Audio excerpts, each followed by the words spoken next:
warahmatullahi wabarakatuh. Waalaikumsalam. Gimana kabarnya? Alhamdulillah. Pak Mustafa juga sehat.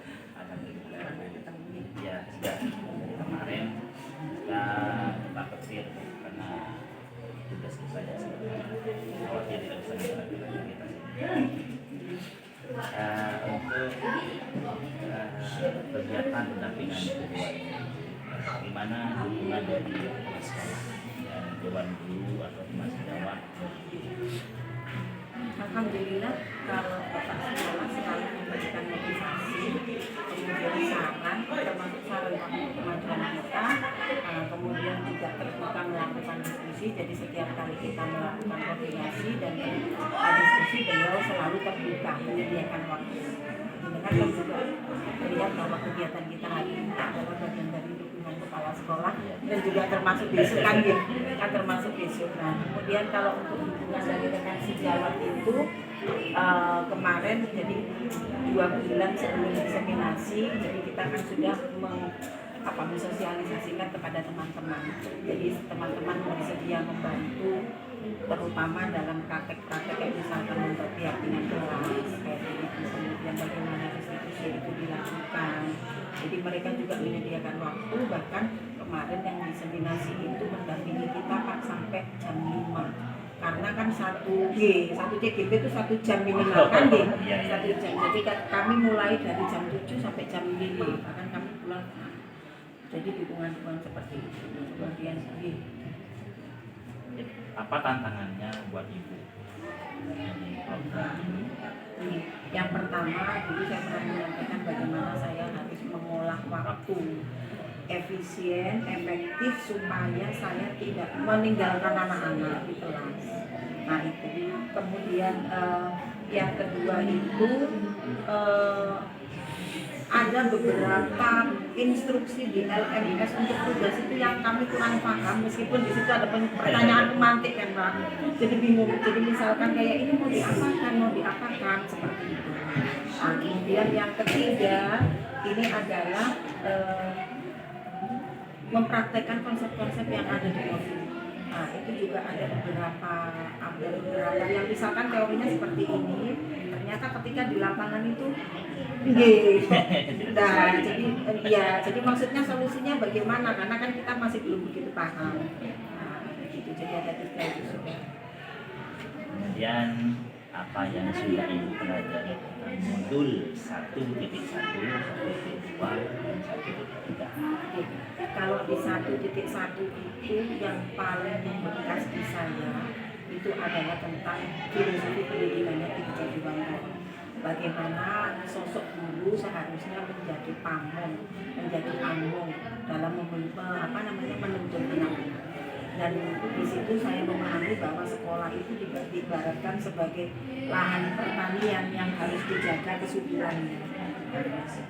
Kemudian untuk di modul 1.2 itu saya memahami banyak hal tentang bagaimana cara kerja otak kita, kemudian tentang motivasi internal, motivasi eksternal, dan yang terpenting di situ yang membuat saya berpikir dan merefleksikan banyak itu tentang nilai dan peran guru penggerak.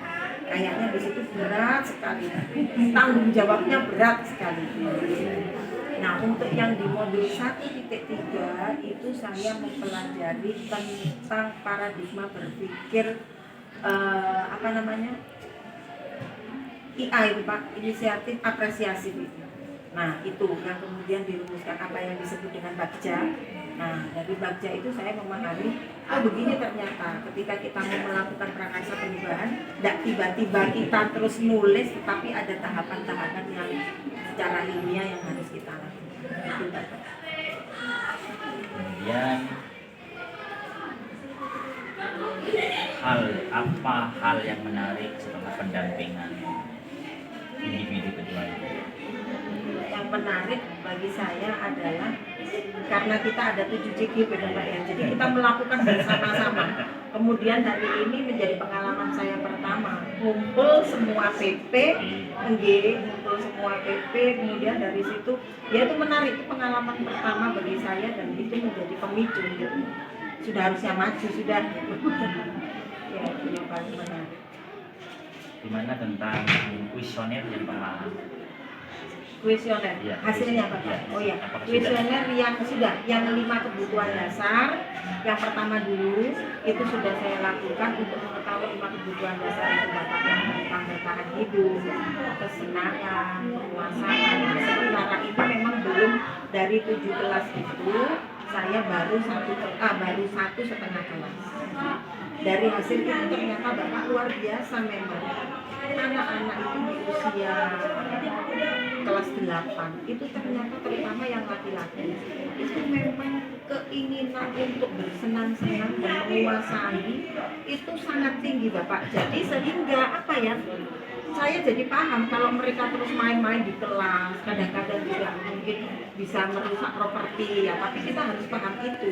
Nah, jadinya bagaimana dari hasil kuesioner itu saya mengarahkan mereka, kesenangan mereka tetap sebagai solusi, tapi tidak berimbas kepada pembelajaran. Karena yang terjadi ya, kalau ternyata memang mereka tidak tersalurkan kesenangannya main sepak bola apa, itu nanti ketika di pembelajaran mereka rame sendiri Bapak, itu mengganggu. Jadi nah itu akhirnya saya dari situ tahu, oh kalau anak ini sukanya kesenangan ya sudah, kita hadirkan pembelajaran, mungkin di depannya ada speaking yang main-main, nah, seperti itu. Kemudian masuk waktu istirahat kan memang yang ada peraturan kalau istirahat tidak boleh olahraga karena takut merusak. Akhirnya anak-anak sembunyi di dalam kelas itu. Kemudian untuk yang umpan balik Bapak ini, yang umpan balik untuk kepala sekolah, kepada guru, kemudian kepada anak-anak itu juga sudah. Jadi sudah diisi, tapi belum saya upload ke LMS, kan ada itu ada itu. Saya Oh jenengan nanti sudah berarti itu nanti. jadi jenengan sendiri asesmen apa namanya? Umpan balik asesmen mandiri, kepala sekolah. Termasuk Jawa ada 5. Ada siswa lebih dari 5. Lebih tidak apa-apa. Cuma memang di situ saya ada kelirunya Pak. Jadi kan itu ada 2 pertanyaannya. Jadi saya print semua yang ada emotikon, katanya itu untuk anak SD. Ya. Iya. Tapi itu jadinya kalau misalnya kurang dari 5 yang untuk siswanya. Apa-apa 5 aja. Hasilnya dari situ sudah 5 untuk SMP SMA. Jadi kan SMP. SMP itu aja. Yang itu kayaknya kurang kalau yang untuk yang SMP itu, karena lebih banyak untuk yang SD itu Pak. Tapi memang pertanyaannya tidak jauh beda sebetulnya. Oke, nanti berapa yang ada yang SMP? Oke, nanti saya ambilkan gitu. Kalau 3, kalau enggak 3, 4. Tidak. Ya, ada tuh dulu sisanya. Oke. Apa di bawah Pak Misroto Iya, sekarang? karena kan insya Allah di malam dari lembur. Ya, cukup sampai di sini saja dulu.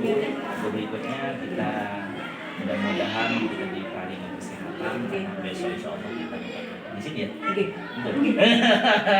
Nanti balik lagi ke sini. Oke. Terima kasih. Kita tutup dengan membaca Alhamdulillah. Dan presentasi kami dan wawancara kali ini membawa Muhammad.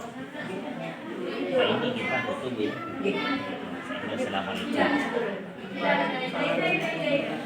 Tutup Di sini dengan